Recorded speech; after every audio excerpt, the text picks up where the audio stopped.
Hello, everybody. Welcome to 3-Point Perspective, the podcast about illustration, how to do it, how to make a living at it, and how to make an impact in the world with your art. I'm Jake Parker. I'm Lee White. And I'm Samantha Cotterill. All three of us are professional illustrators, and for the last 25 years have worked with every major publisher and publication in the biz.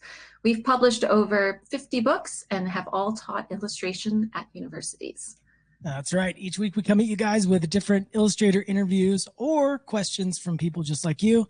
Sometimes we agree, sometimes we argue, but each time you learn something brand spanking new. And if you are not watching this episode, you just missed out on the Sam puppet. Well, I realized my multitasking ability is squat because I couldn't focus. And I'm like, wait, I can't do this at the same time. Like, should I throw my voice? I got focused on moving it up and down that I was like, wait, there's words in front of me. Wait, what am I saying?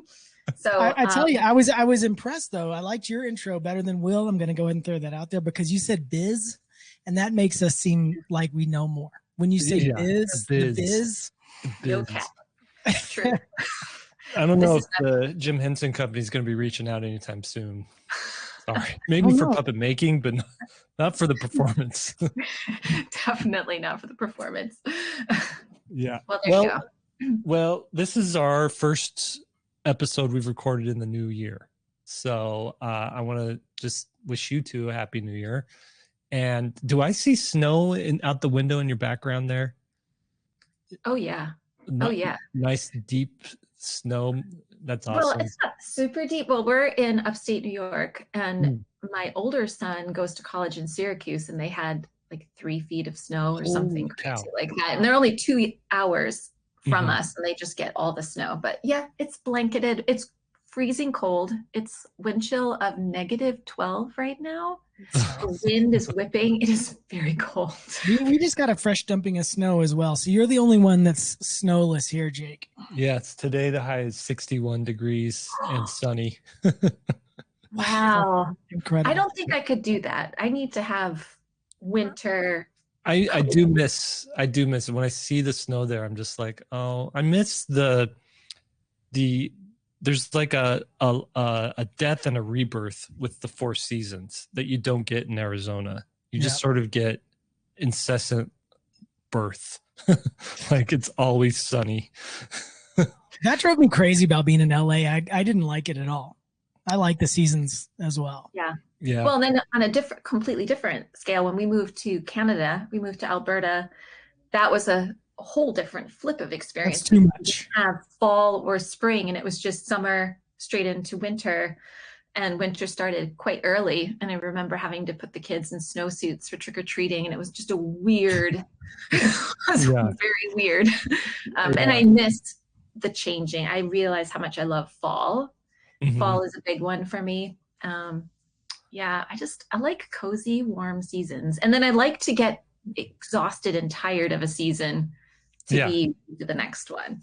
Because I think it's good for our brains, probably, just to keep us on our toes. Like a cycle kind of thing. I tell you this, I treated myself to something this year. I'm going to recommend it for everyone who's in any kind of moderately cold climate. Heated gloves that have little battery packs. I thought it was going to be a luxury. It is an absolute, I consider it a necessity at this point. But when I'm snowboarding and I turn those things on, it is incredible. If your hands are warm, you're kind of fine. But if your hands are cold at any time, it's hard to actually warm them up once you hit that point. Yeah. So maybe I'll put a link in the chat for the ones I got. I just ordered them on Amazon, but they're amazing. Do you have an affiliate link? Is that what you're doing? I'm sponsored by Hot Gloves. Sponsored by Hot Gloves. All right. Let's get down to the topic of discussion for today. And that is expectations versus reality when it comes to your art career. Like, what was the dream and what was the reality? So I want to talk about growing up, or I know in Lee's case, I don't know quite for you, Sam, when you got into the idea of wanting to be an illustrator, but at some point the idea comes into your head and you think it's going to be a certain way. And I want to talk about how the reality has panned out. What has been what you thought it was going to be, and what is completely different from what you thought it was going to be. I'll go first, and I'll say this: when I was growing up, I had like two great loves as far as visually, three great loves as far as like the art sort of career and the stuff that I was wanting to do, because I was this kid that was always drawing. Number one was like newspaper comics. Number two was like traditional Superman comics, like the kind of comics you get at a comic shop or at the spinner rack at Circle K. And number three was like concept art for movies, because when I was a kid, they came out with the art of Return of the Jedi and Empire Strikes Back and Star Wars. I opened up those books and you could see like all the drawings that went into these films, and those books I think led into the sort of the next phase of art books, which were all the art books that came out for like The Lion King, Pocahontas, Mulan, Hercules, all those Disney movies that were coming out in the 90s. And then those art books fed into like the art book craze that we've been seeing through the 2000s thus far, which is all the art books for every Pixar movie and every Disney movie. And they sort of have this format, which is like a wide landscape format that they all follow that size, whether you're, Moana or you're like episode 9 of Star Wars, right?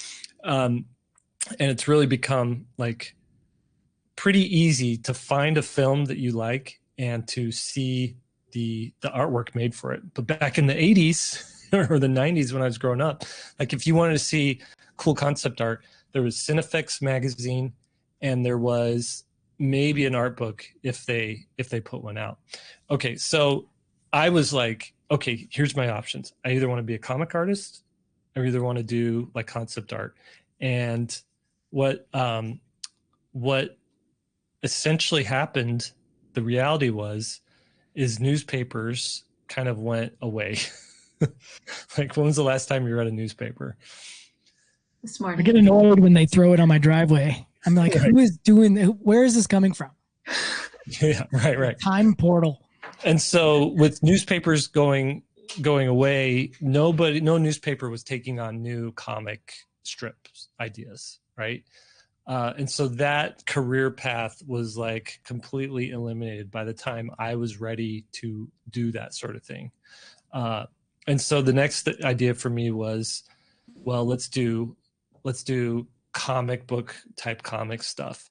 But for me, and really what got me excited about comics was like the 90s revolution of image comics, all these Marvel artists leaving Marvel to start their own company and to make their own ideas that they couldn't do at Marvel, and everything was a little bit more edgy and a little bit more violent. And what I found was the comic book industry, essentially that I guess in my early 20s, that sort of everything shifted from, do you go work at Marvel, or do you like start your own book at Image? And you sort of had these two options. And there was also the third one, which was like what Jeff Smith did with Bone, and that was self-publish your own comic. And so for me, I know I'm super rambling here, but I kind of drifted away from like the superhero muscly edgy stuff, which is, if you wanted to do traditional comics at Marvel or Image, that's the kind of stuff you had to do. And if you want to do something cute and fun like Bone from Jeff Smith, really your options were self-publishing, and maybe that was it. And this was in the early 2000s. And so my reality was, well, I don't really want to do like Spawn, and I don't really want to do a superhero team book. I want to do like cute Missile Mouse stuff. And the only option for me there was to either, what I ended up doing, team up with a bunch of artists and make an anthology and just slide my character into this anthology series, or kind of self-publish it. And that's what I did for both those things, which eventually turned into this budding graphic novel industry in like 2005 to 2010, which turned into a booming graphic novel industry for middle grade and like younger audiences with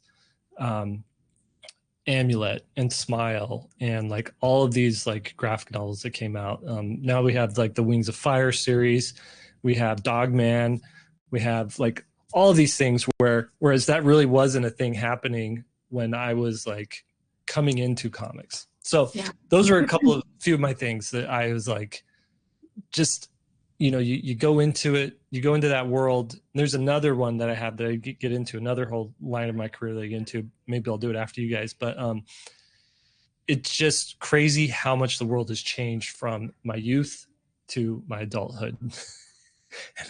and I hopefully things can like chill out, but I think it's getting worse. I think it's going the other way, and got to be ready to shimmy. I keep thinking when you just brought up the Missile Mouse, because as you know, that was what my boys loved and were obsessed with. And it was their first introduction to graphic novels because of exactly what you said. It just dawned on me right now. We used to go to the library and they would put a little sticker on the spine of whatever was a graphic novel. And there were not that many in the library. And we would be hunting and like, they'd be like, oh, here's one. Oh, here's one. And I'm it's just dawning on me now going, oh my gosh, wow. Now it would be, it's exploded. They'd have their own section. They do have their own section now, you know? Yeah. I mean, you go to Barnes and Noble and it's like manga, graphic novels, and then like fantasy and drama or whatever the different ones were. But yeah, back then you didn't have those sections. Can I tell you, I was just in Barnes and Noble yesterday and I did my thing where I found my books and then put them face out in front of other books. Someone's got to do it. That's awesome. Maybe put it on the bestseller table. Maybe. That's a great idea. Are you talking about the new book that came out this week? No, it's I had been there the day before it came out, but I had remembered an NPR interview years ago from this woman that was a huge bestseller, and her mom had traveled the country sneaking into all these stores and taking her daughter's books and putting them on the New York Times tables. That was her job for the year. And it was very inspirational. Did that actually work?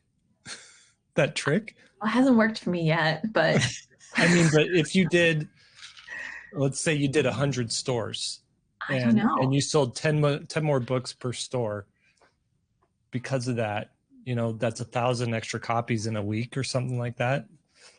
Yeah. I mean, I would think the psychology. True.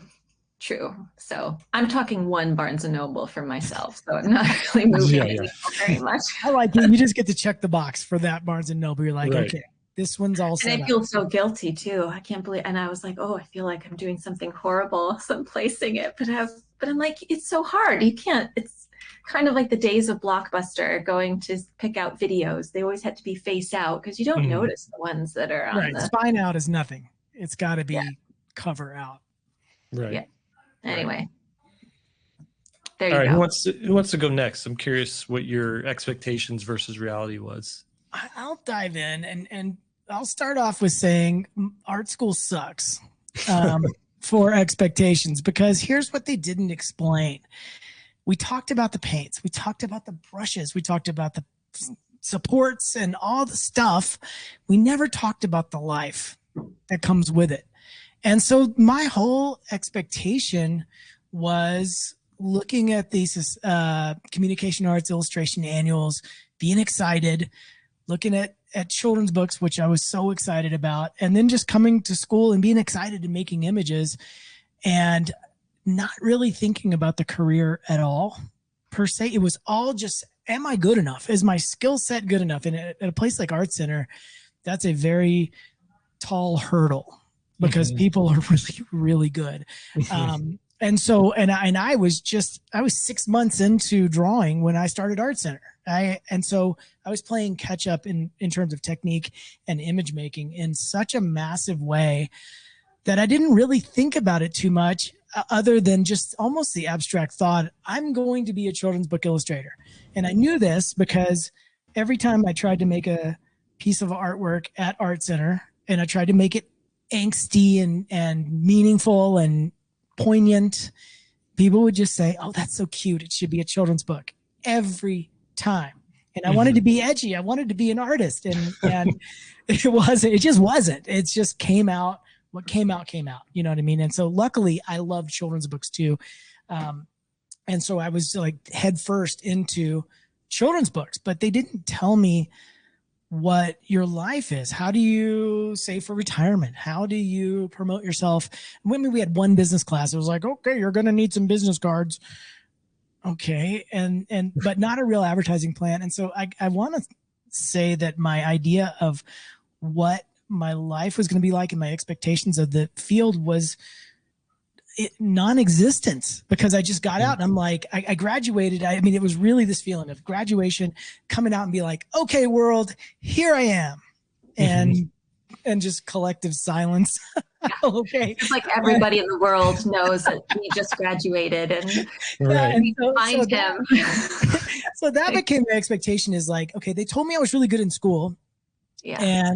And I got a scholarship. So that was good. You know, I do think those things are important for kind of pointing you in the right direction, but I didn't really know what to do. And I had an overinflated sense of how I fit into the industry. My expectation was, you graduate, I send some stuff in, maybe one. I'll just send one postcard out. People will realize they have been missing this thing their whole life. And then I'll have to pick which job to do, because I'll be so busy with offers. And obviously that's not how it worked. I went to New York and got feedback. "Oh, this doesn't work. Your portfolio is half baked here. What are these student assignments doing in here?" It was a real humbling experience to come out. I mean, I did have some bites though. And I've talked about it on the podcast before. I am a horrible, horrible optimist. Like I said before on the podcast, I could lose 99 games, win one game out of 100, and I'll only focus on the one game that I won. And so I would get these little nibbles, and that's sort of what kept me going. Okay, I got to come back. I got to redo my portfolio. I need to focus the portfolio, and then all of a sudden my expectation of easy entry was tamped down a little bit, but a moderate entry is what it actually became. Which meant I got a bunch of rejections, but I got some people saying, "Hey, yeah, send me some more stuff." Got a lot of agent rejections, but I had one that said, "Yeah, we'll be your agent." And so I signed with them, and then it was like, okay, well, now I'm going to be famous quickly, and this career is going to be great. And then it was the same thing, like expectations high, reality low, build yourself up. And that pattern just felt like, if you can picture a heartbeat, it's kind of what it looked like. Like it goes up real high, goes down real low, and then it adjusts to the middle. Right. And that pattern happened over and over and over again. And so what I came, 5 years later, what I came to understand, let me back up one more thing. Once I got the first book, I thought, well, that's the big break. This book is a make it or break it moment. And that wasn't the case at all. It was the same thing. Big high expectation. Nothing happened, but I got another offer. And it's just that slow, small stair step. And by year 5, I understood, oh, this is how it works. There is no big moment. And maybe there is for some people. If you win the Caldecott, for example, like John Klassen, I think had this big kind of quarter pipe looking shape to his career. But I think for most people, it's just these small moments and you're just gradually building. And I sort of embraced that and grew to really like it. How do I make myself 1% better today versus yesterday became sort of my mindset. And it still is. That's what I've tried to lean towards. So now that I'm in it, it's the other thing that I didn't realize is how many things you're going to have to do. I didn't realize I would be teaching. I didn't realize I'd be doing podcasts. I didn't realize I would be doing gallery shows. I thought I would just be illustrating books and that would be the only thing. But most people aren't doing, whether it's children's book or something else, most people are not doing one thing. They are doing multiple things. And that's just sort of the way an art career is. There's very few exceptions to that in terms of and I do know a lot of people in the industry, as you guys do too.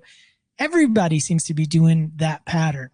I got t-shirts for sale. I got a sketchbook for sale. I worked a little bit for this company. I did a freelance project on Kickstarter, whatever. And so that became the reality. So I had no idea that was coming either. I just thought it was going to be, I'm a children's book illustrator and that's all I do. So that's kind of my life in a nutshell. I mean, I think it's like I had these expectations. Well, it took me a little bit to get there as well, because as you know, I was growing up in the 80s, 70s, 80s. I was the kid that you would ask to draw Garfield, or because I was good at copying comics and things like that. So I was on the art kid. And then I think out of rebellion, I did bacteriology and virology in college. So my path went a little bit differently before I decided to finally go to art school. But I had this idea that once I got through art school, that life was going to be like, I'm just going to be a painter, whatever it is all day, where you just wake up and the birds are chirping and you have your coffee and you prance and dance to a huge warehouse studio and you spend all day with just creativity flowing from your veins and everybody's buying your work and you're like, I've made it. This is it. For 30 years, this is my life, which was really not reality at all. It isn't. But I think I worry a little bit about the younger generation now going in, because I've seen so many of the YouTube videos out now that are about like a day in the life of an artist, where you see these very curated, brewing coffee, having a moment on the couch and reading a book, walking to the park, going back to your lovely studio that's perfectly arranged, and creating this almost false sense of what a day in the life really is like, and not thinking about all the stuff with the emails and so many emails and trying to get yourself out there, trying to deal with back and forth with age, like all of that stuff, the business stuff. And it's like what you said, Lee, my school never talked about the business side of it and what to expect. And when you're 20 something thrown into the world where all of a sudden you have all these financial responsibilities and you're completely clueless because you just thought you would be painting and drawing all day. So it really throws you for a loop. Yeah, I mean, they didn't even, and I'd love to hear your take on this, but they didn't even tell you sort of how to organize your day. Like I didn't know that you wouldn't know what to do. I've got 30 things I could be doing and probably need to be doing. Which one do I do? That's a weird thing to be a freelancer and not know. Wake up, you go like, okay, which one of these do I do? I mean, it's like you said, you just think I'm working on this painting and that's what I'm doing today, but it is never that simple to decide what to do when. Yeah. And I think there's also how would I put it? Is this stress on having the ideal dream figured out and not realizing that maybe you need to be open to the possibility that the end result of what your dream is in your head may end up being something completely different, and being able to evolve and react and maneuver life's moments that will happen and may steer you off in a different direction, maybe out of necessity, but knowing that if you go out the gate saying, I am going to be a oil painter, and that is my goal, and that's all I want to do, and I'm going to be that, and that's my dream.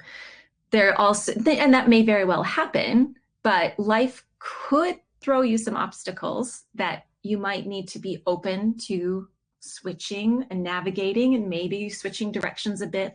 And you may end up doing something you wouldn't have thought of in the beginning at all. Like I never thought that I would be doing children's illustration, just because it wasn't something in schools at the time. It just wasn't something that I even had on my radar.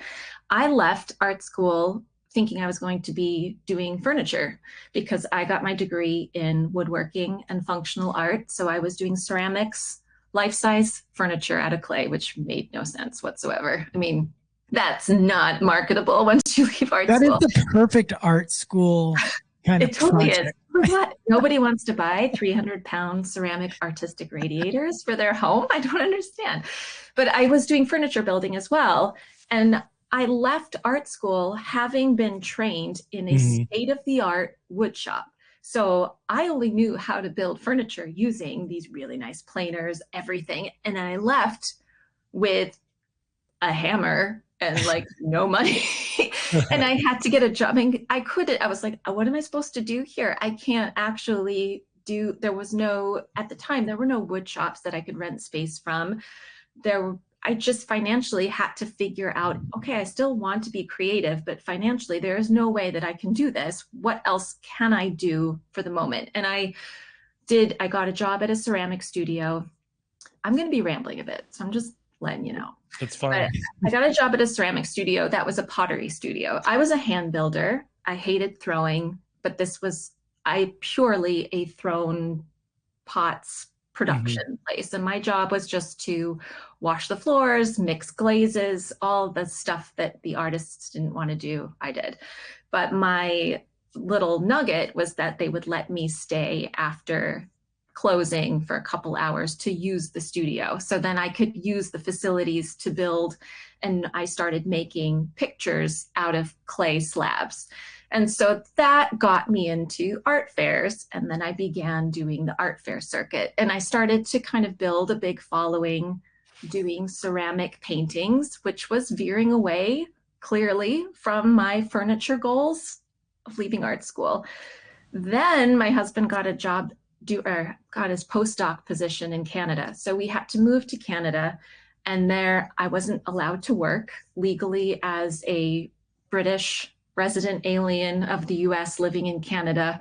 I was not allowed to work in Canada, but I had to come back to the States every 6 months. I literally just had to put my foot across the border to keep my green card, and then I could turn around and come back. And so we were thinking, well, what can I do? I can maybe do paintings on fabric. I can do oil paintings, things that I can easily transport to the US. I don't need a ceramic studio. And it allows me to work in Calgary without actually working in Calgary. And then I would go back to the States, sell all my paintings, come back. Eventually we moved to New York, and then we had kids. And the particular makeup of our family made it so that I really had to put 100% into the family. So 7 years, I stopped creating work and was really focused on what I needed to focus at the time. And then around the 7-year mark, I started to really get that itch again. And I was like, it's part of my identity. I really need that. I'm a mom, but I'm also an artist. And what can I do to keep creating while being able to focus where I need to focus? So I started to sew and create free stitching illustrations. And I thought, okay, this is a way that I can create pieces and easily put them down if I needed to do something with the kids, and then I can quickly pick it up anytime. So it just was something that was doable and manageable. But then that grew into slowly posting about these drawings and became illustrations. And then that's where an agent found me and thought my work would lend itself really well to children's books. So it was a very weird, long path, but I just was reacting to each situation as it came. And the end result put me to a place that I would never, ever have even thought that I would be where I am now in this realm. I had a completely different idea. And I do think my idea was probably not best suited to my efforts anyway. I think this mode of working where I have deadlines, I have some structure, is much more conducive to me creating work. And I wouldn't have known that back then. And I realized that if I was just a freelance painter that had all the time in the world to just make my own work, I would suck. It would not be a dream that would be good. So it's funny because that's a conversation I was having the other day about, you sometimes see these, what's it called, like an artist residency at a place where you can be put in, they provide housing and all this kind of stuff. And the conversation I was having is, I'm glad Will's not here because we're going into socialism pretty big here. But if you just had a stipend, I don't know, you're just given a house and you're given the art supplies and all that stuff. So you didn't have to do anything. It's kind of what you were just talking about. Like, I'm just open to truly create what I want to do. Is that a good or a bad thing? I mean, it was an interesting conversation to have because I don't know that it would be good for me either. And I'm a product of all the moving and shimmying I had to do to try to make ends meet at certain points, or try to make deadlines at certain points, understand techniques because I'm teaching something. It all leads to who I am now, which is different than if I was just sitting here going, okay, what do I want to paint today? And with nobody pushing, I don't know that I would have have drive to make something, but I don't know if it would be the same. And I sort of wonder what it would be. I don't know. I'm the same way. And I did do that, but it was slightly different. It was a collective. If you look it up, you'll find it. It's the Jurassic Resident Artist Program. I did that where they paid you your food. They had a chef from San Francisco that would provide all the meals, and you had your own studio. But what was wonderful about it was a gathering of people all from all over. So you had choreographers, musicians, artists, painters, authors, and writers, and you had your own space, and it was called Dedicated Time, Free Time to Work.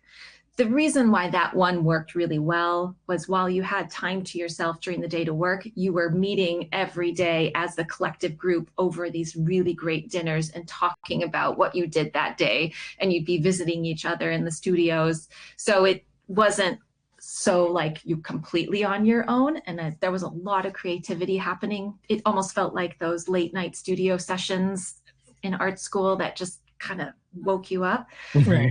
If I was given a time alone in a cabin to just paint, I guarantee I would come back having not taken anything out of the bag, or if I did, like Right. I need some structure, and with structure I'm more free. Mm-hmm. I agree. I think some structure lends itself to creativity almost more than anything else. Some kind of limitation.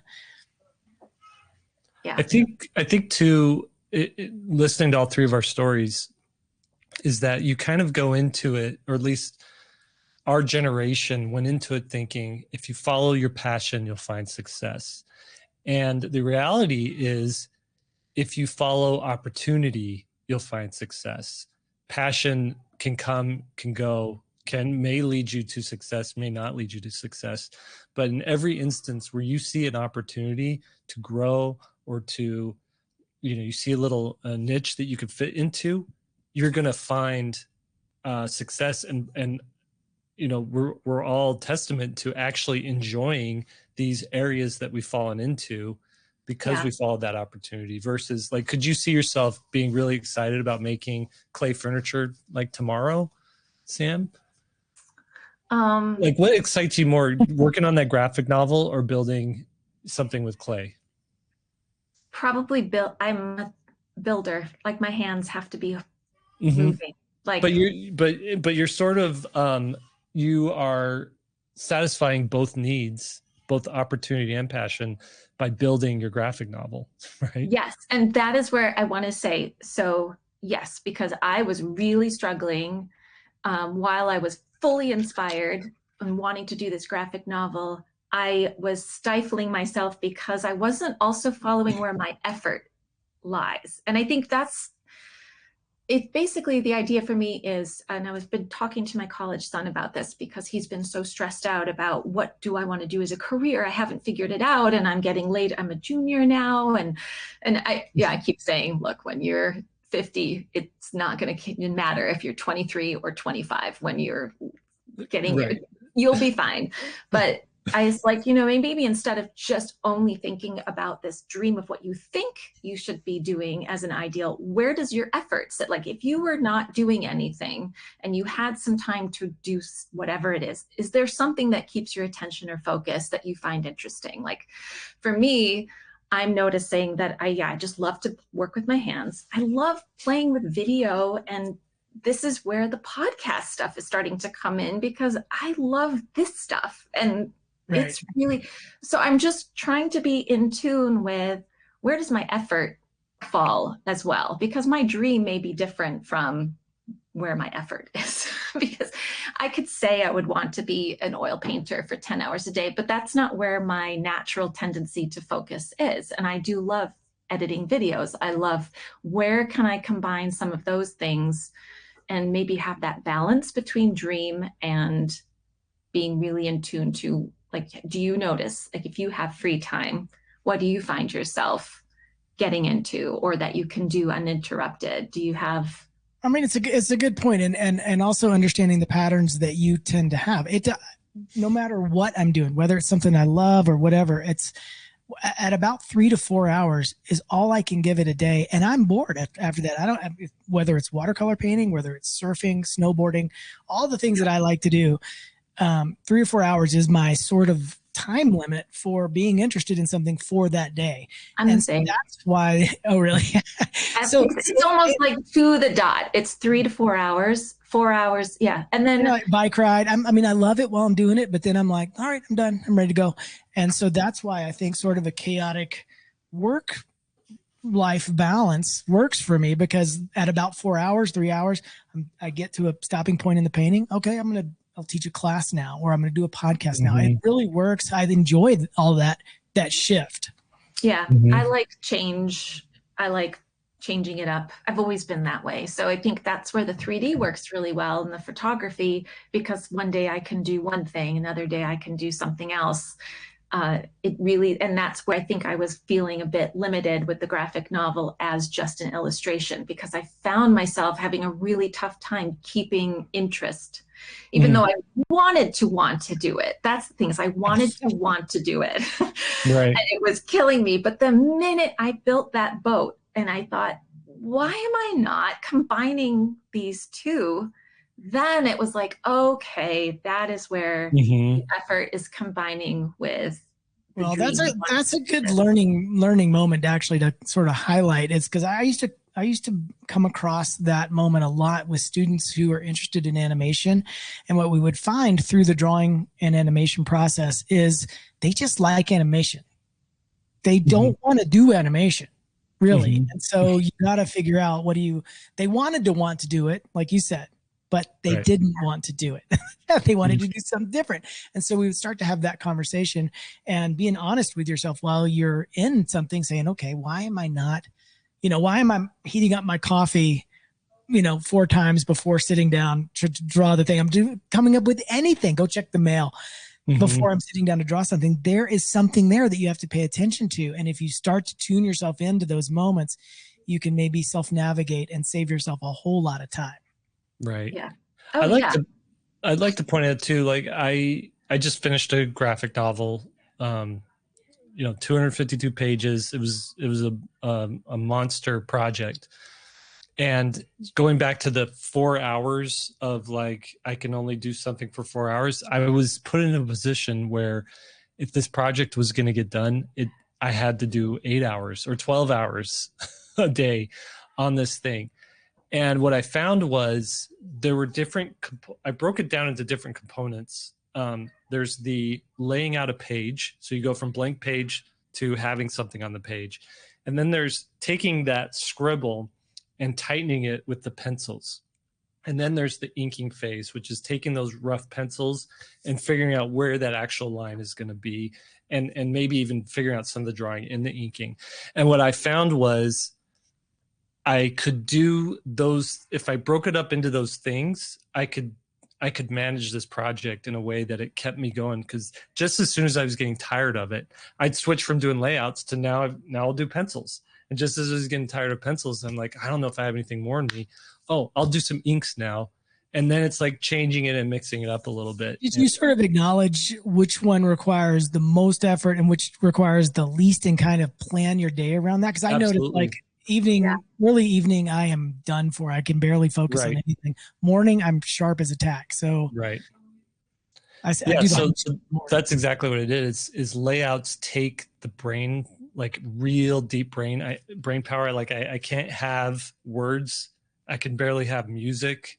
I just got to be sitting there focused. Like, we'll put a character here. We'll put a character there. We've got a word bubble here. Nope, that doesn't work. Erase it. Okay, do it this way. That works a little bit better. How's the flow? Like, it's very focused.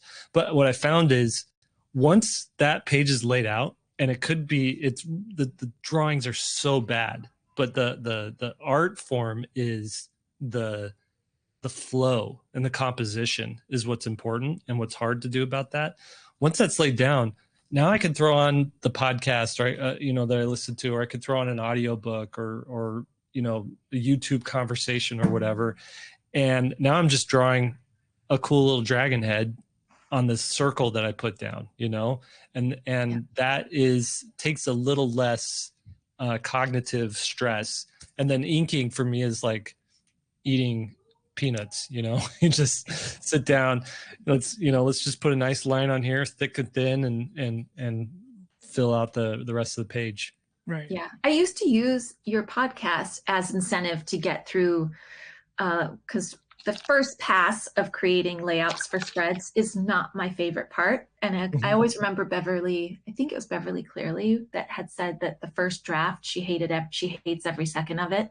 Yeah. And it's just, that is always going to be the part in the stage that I don't like. And I think that's another thing with an art career, is understanding that you are in a job. And so there are going to be parts that you just don't like necessarily, or there are going to be areas that are just going to be tough that you have to get through to get to the parts that are kind of the art fun bits for you. And for me, the laying out the roughs is my toughest part that I don't enjoy. I stress out, and then I get stressed out even more because I can't listen to the podcast or anything like that while I'm in that stage. But once I get to the final art stage and I'm building and painting, then it's like podcasts, and they kind of get me going and get me in a groove. And I remember being so bummed because I was like, it's been 3 weeks since I've listened to the podcast, and I'm like missing out. I'm like, I've got to get these layouts done just so I can get my podcast going again. So you were also very crucial for getting books done. That's awesome. But I think too, not to drop the AI bomb on this, but I feel like that's what interests me about a piece of artwork that AI can never capture. Like an AI can make a beautiful image, but when I look at that image, I don't see the artist's hand in it. I don't see that, why did they decide to put this tree here versus over there? I don't see, when somebody draws a tree, they're pulling from experience, what they've seen in real life, what they've seen other artists do, and they're drawing that tree from their brain in a way that no one else draws a tree, right? And so every time I see a piece of AI image, it just doesn't have the I don't know, like the aura of like a soul, right? It doesn't have the soul of the artist in it, because it's sort of like mimicking. I saw this one guy, I don't know if he was an AI expert or what. I feel like he was somebody who worked on some of these image models or whatever.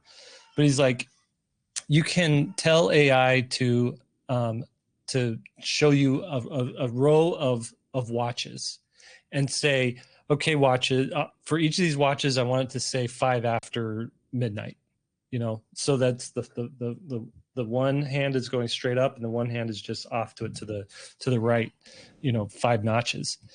And every image will come back to you at 10 after 10. And the reason, and no matter what you do, no matter how you prompt it or tell it and get specific, it'll still just give you a watch with 10 after 10, because every single photograph of a watch that AI has been trained on is watches at 10 after 10, because that's the most appealing composition for a watch, is to have it that way. That's not the reason. What's the reason? You have to know what the reason is. At 10:10, typically the watch has like 3 or 4 components on it, or sometimes more if it's like a dive watch or whatever. But typically you got the date that's set, the little square with the date in it, that's right at 3 o'clock. Your logo's at noon. And then typically at the bottom, there may be like a stopwatch or something like that. So at 10:10, it doesn't block any of those features that's on the face. It's the most compositionally pleasing. That's what I just said. That was a little fun fact moment. Boom. Just a little, I've been waiting 30 years for Trivial Pursuit to ask me that question. That's amazing. Anyway, so what humans bring to art is the wonky and the weird. And that's why, we have had internal conversations where we're like, me, Will, and Lee, we're like, is it dumb that we're focusing so much on SVS and teaching, a generation of people how to become illustrators, when there's essentially a robot that can do illustration, at a click of a button? And I keep coming back to this. It's like, I don't think artists create just for the sake of having an image made at the end of the day. They create because they enjoy the act of creation. And B, I don't think the appetite for AI art is going to last. I think people are going to be really suspect if they don't know that there's an artist specifically behind the work, because it's just is soulless. And that might be naive, and will come back to me and say, oh, it's going to get so good that nobody will know or care. And also people don't care anyway, but I care. And I think there's a subset of the population that does. Yeah. Well, I think the world is doomed once it can do a puppet. Mm-hmm. It can't do a puppet. It will never do a puppet. I'm going to go ahead and throw that out there. Let's take your question and then let's wrap it up, because we've been jabbering for about an hour here. Look, it's getting dark. We're chatty. How to gracefully decline requests for additional work outside of the scope of your project. I'm in the sketch phase now. Discussed the first round. He's totally getting picky, almost to the level of art directing. Just need some tips on what to say for an optimum working environment, doing what is in the contract and avoiding scope creep. Man, that is a great question. It's a tricky one. How I would address that is, of course, you got to be polite about it, and you always want to try to find a way to be agreeable, but not do the thing that you want to do. So it's a tricky little tightrope to be on. So what I would always say is, if it's completely outside the scope, what I would say is in an email, so there's a track record of it, say, that sounds super interesting. It's outside the scope of what we were originally talking about. Let's wrap this up and I'll make a new invoice for that one. And, here's the rate, or whatever you want to say at that, but we can discuss what the rate on that would be. The second you attach a monetary figure, even if it's minimal, typically will scare someone away. Yeah. That's exactly what I would say too. Yeah, you said it really well. I can't top that. Mm-hmm. I've had that happen so many times, and I just wanted a way to be positive and then still turn them down and still also be respected for the work that they're now asking me to do. Mm-hmm. And be prepared if they say, oh, wait, no, it's part of the scope.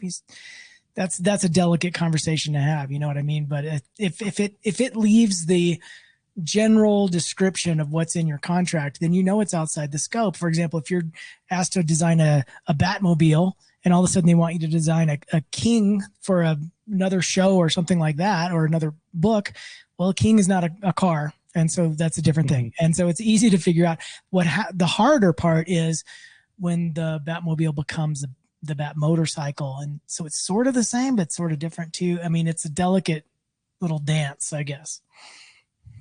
Yeah. What is your first quarter plans for 2025? Have you thought about that far? Do you more go on a yearly schedule, like this is what I want to accomplish this year? Or are you thinking like, this is what I want to get done in winter? I'm just curious how, as illustrators, how you plan and prepare and start into your new year. You go first, Lee. You want me to take that one? All right. You take it first. How I'm diving in, I talked about splitting your career my career into quarters last year to see how that worked. I didn't stick to it as great as I wanted to, because obviously things change in the middle of a quarter. That's a 3-month cycle.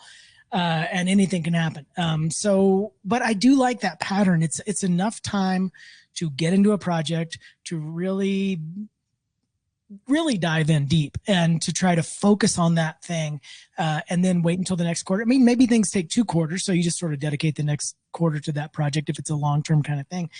But going in quarterly cycles tended to work pretty well for me. I think I can adjust it a little bit. So my first quarter this year, I am building out the watercolor workshop series that we're doing at SVS, which I'm so excited about. I ran a workshop, live workshop in October here in Denver as sort of a precursor to kind of get a sense of it. And that's what I spent the whole day today building that class and filming some stuff for it. And it's just, I think I've got it locked down, because what I realized is all the classes I've seen in watercolor go 2 ways. It goes either totally to the art side, where somebody's literally just like, oh, just paint how you feel. And you're, how do I paint how I feel? What is that? And then the other side is the total scientist nerd, like I'm using PB 7.3 pigment, and they're good. They're so deep, and there's a Right. middle ground there that is left out. And I think that's sort of my sweet spot, is a little bit of technique and information mixed with how to add it in an artistic way. And so that comes out March 1st, is the workshop. It's a week-long workshop. So that's going to be on the SVS platform. And then after that, I'm going back into some fine art painting and finishing the tarot deck out for the rest of the year. So that is my sort of year in a nutshell. Yeah, that workshop sounds really good. I saw the post through SVS. I think that'll be a really great workshop. It sounds like a lot of people are interested too.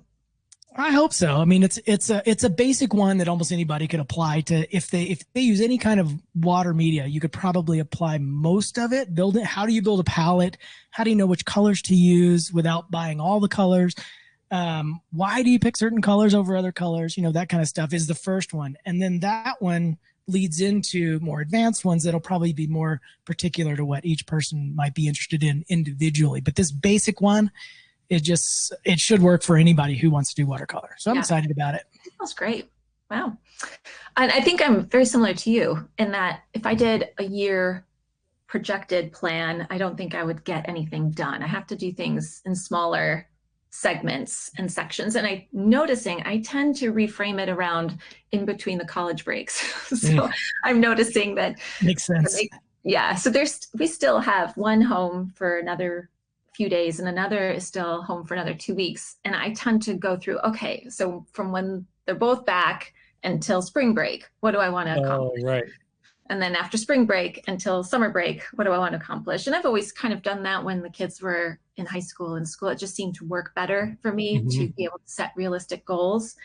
And right now, one thing is I do want to revisit a bit of my old I used to do oil painting a lot and I do miss it. And I'm trying to balance out working in picture books, but then also doing some other mediums. And I'm wanting to push and explore my 3D art in more of a fine art oil painting setting. So I'm kind of, what is his name? Is it Tebold? Tebow.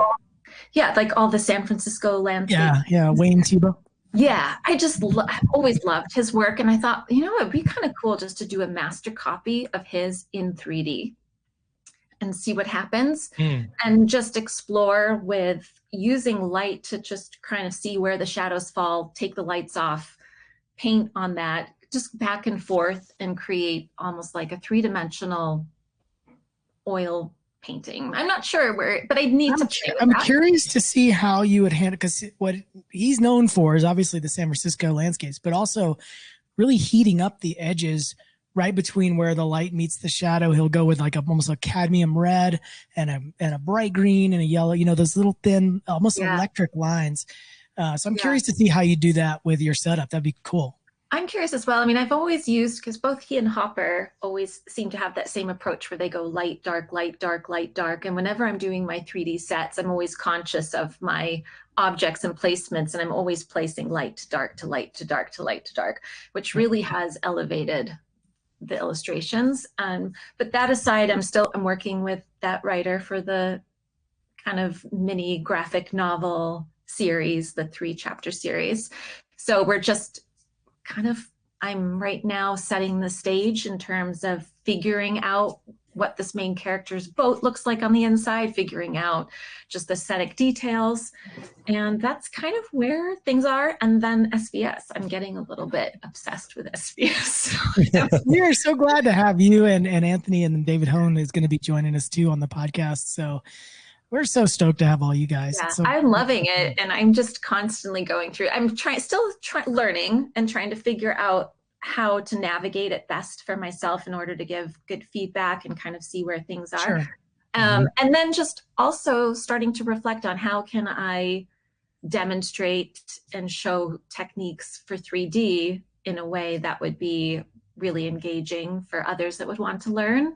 And so just starting to play with lessons and ideas and demos for that too. So that's where I Very am. cool. Plenty for me. That is plenty. Are you gonna do a workshop for SVS, like a puppet or a set building workshop, some You kind do of? not want a puppet workshop for Yeah. me, clearly. I do, but That it's is- like a set working with three-dimensional objects.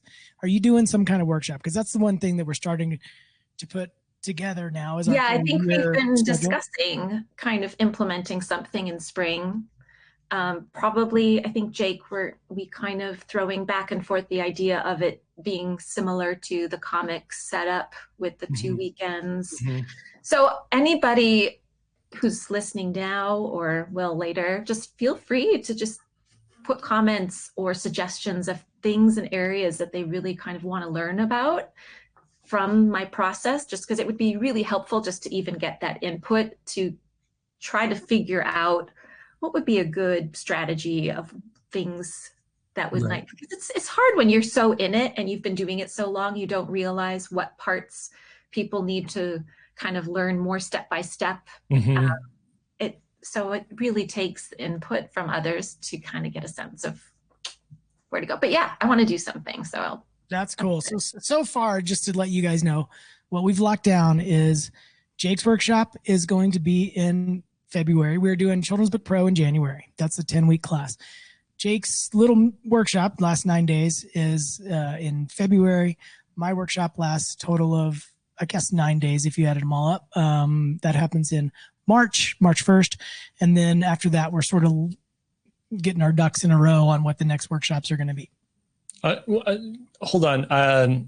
I believe it's Children's Book Pro and Self-Publishing Pro launching in February, right?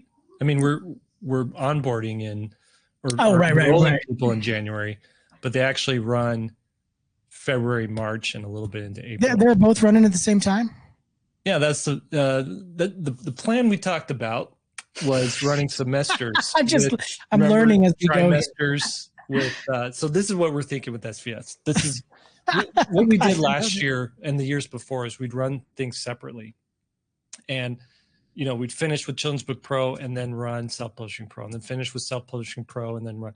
And what we realized is we want to run things a little bit more like you would see at a traditional school where you have semesters. So you have for us, it would be a trimester system, a winter semester, a spring semester, and then a fall semester.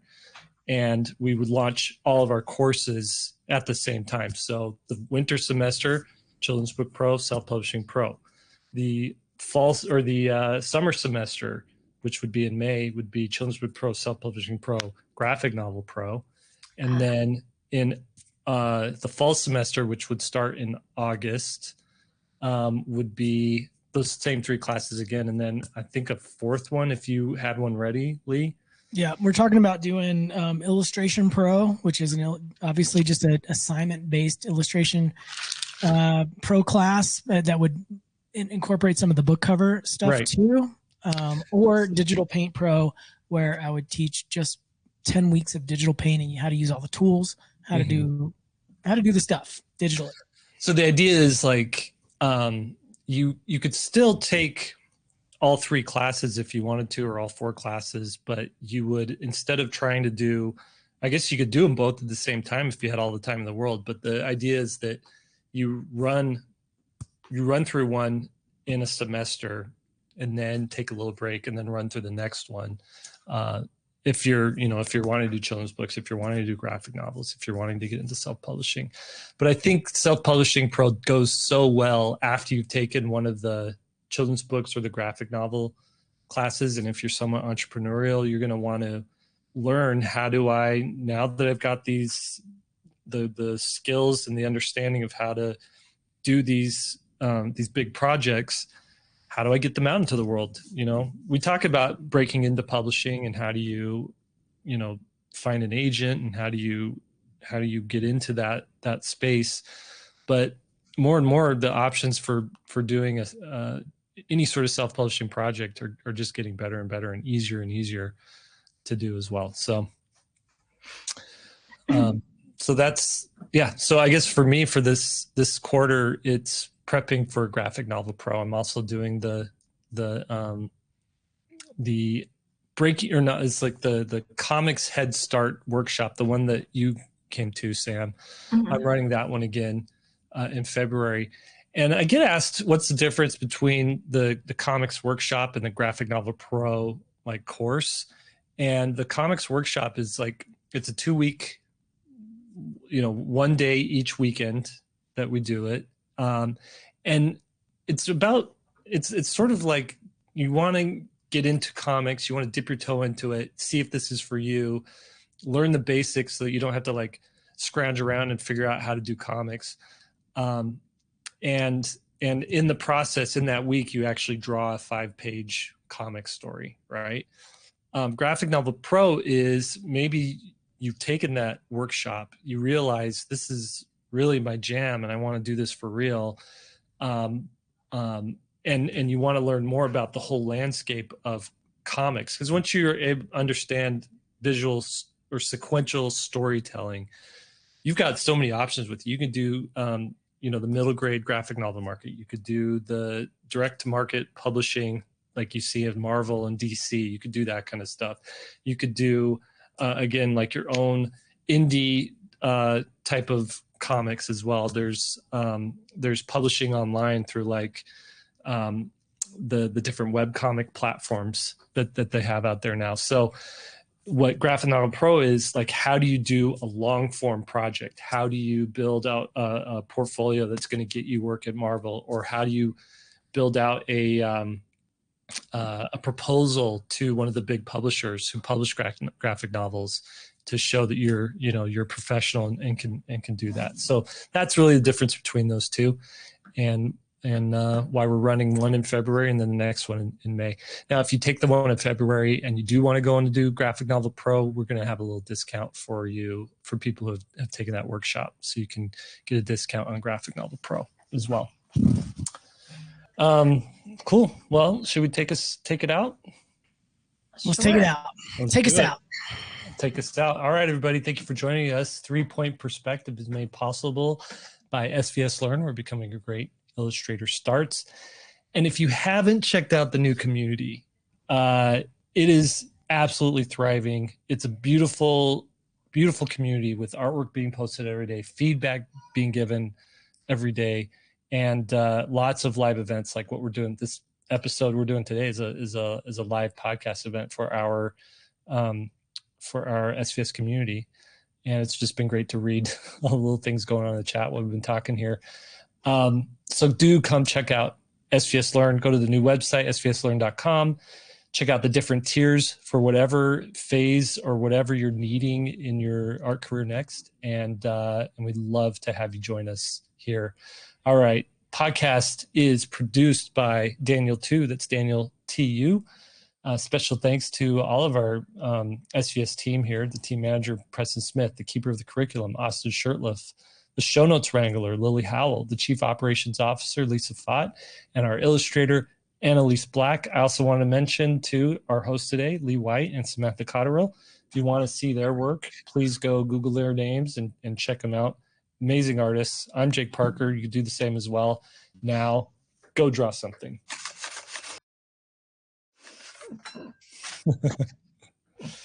We did it. That was good. That was good. Fun as always. Yeah, that was great. Thanks for coming, everybody. Glad to have you here. And this episode, I think, will actually be posted in 2 weeks for the world to hear. So I think I'm going to have Daniel edit it so that it starts with our discussion, and then we'll have the banter and our Q1 discussion happen after that, just so like we don't bury the lead. You probably want to start with my joke. Absolutely. We'll start with the joke. Sure. All right, I'm going to end the stream. Thank you, Sam. Good night. Looks like it's already 10 o'clock. Somehow it turned dark where she is like black now. Exactly. All right. See you guys next time. Bye, guys. Bye. Hi, everybody. Welcome to the special live podcast. Where else are you going to get podcast material like this other than 3-Point Perspective? I don't know. And where else will you get me times 2. It's Right. like squared. What's better than one Sam? 2 Sams. A paper one and a flesh and blood one. Let me see. I got to open the chat. I've gotten too focused on the puppet. So hello, everybody. Let me get the chat open. Oh, okay. Why, I am looking a little flat today. Thank you for noticing. Yeah. I love the sweater that you matched that one.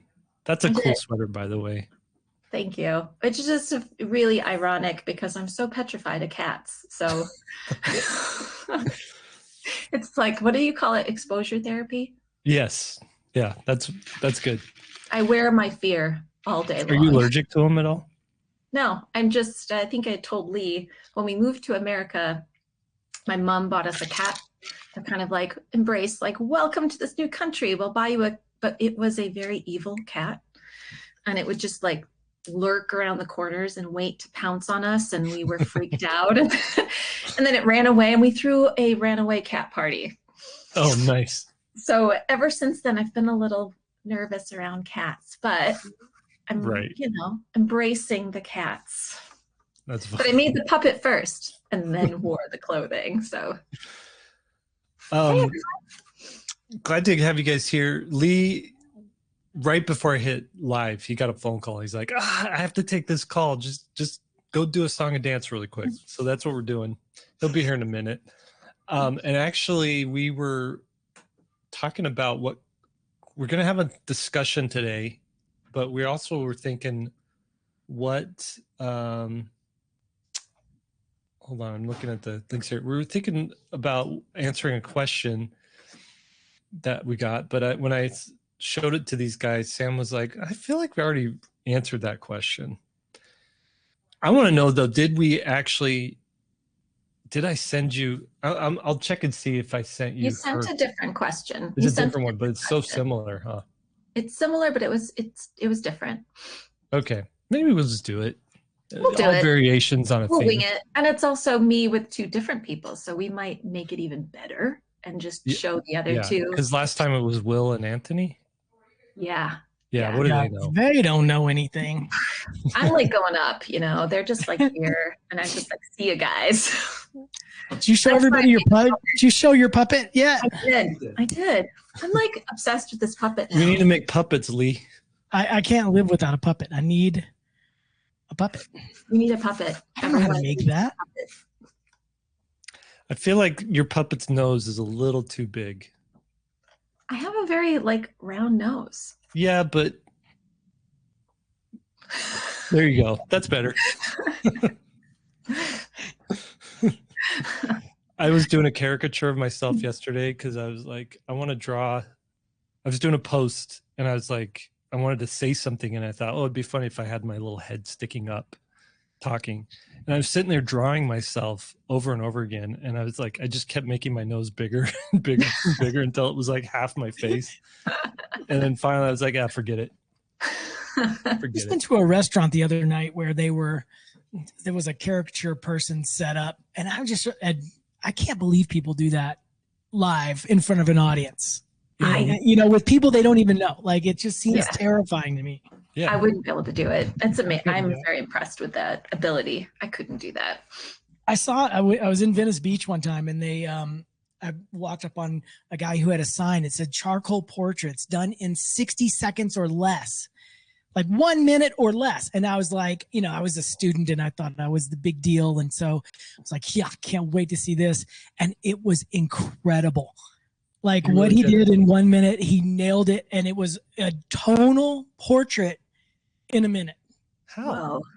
Just throwing it down, erasing shapes. I mean, it was just so fast. I feel like that guy, if he was doing that today, he'd have like 200,000 followers on Instagram. Oh, 2 million followers. If it was on TikTok or Instagram or something, he would be.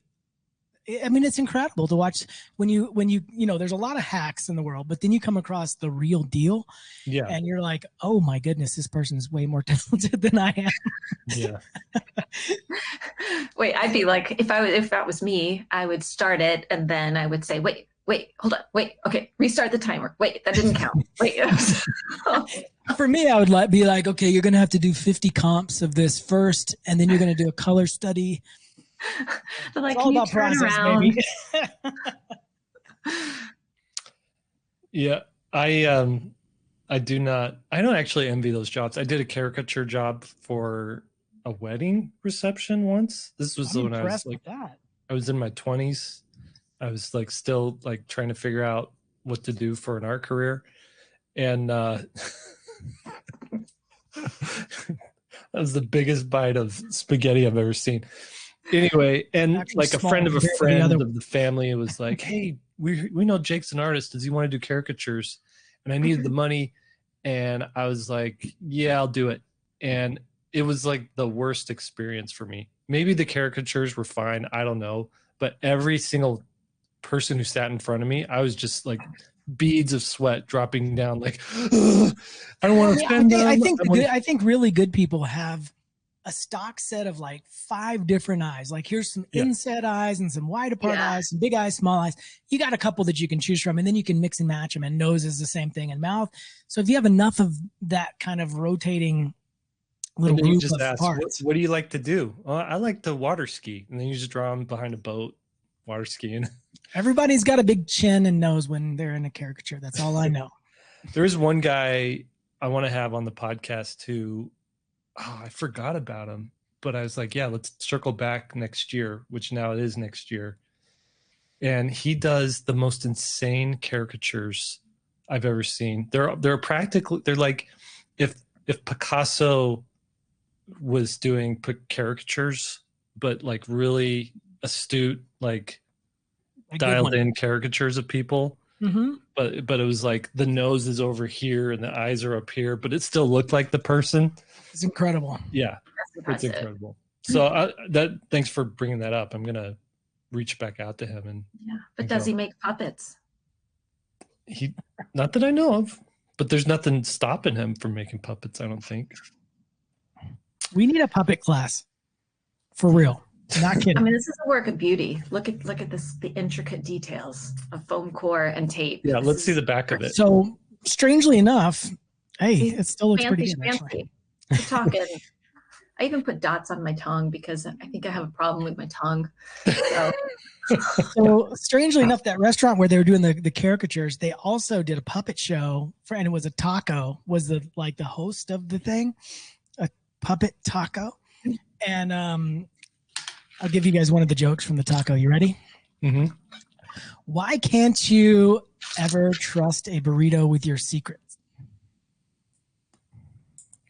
Because they'll always spill the beans. Oh.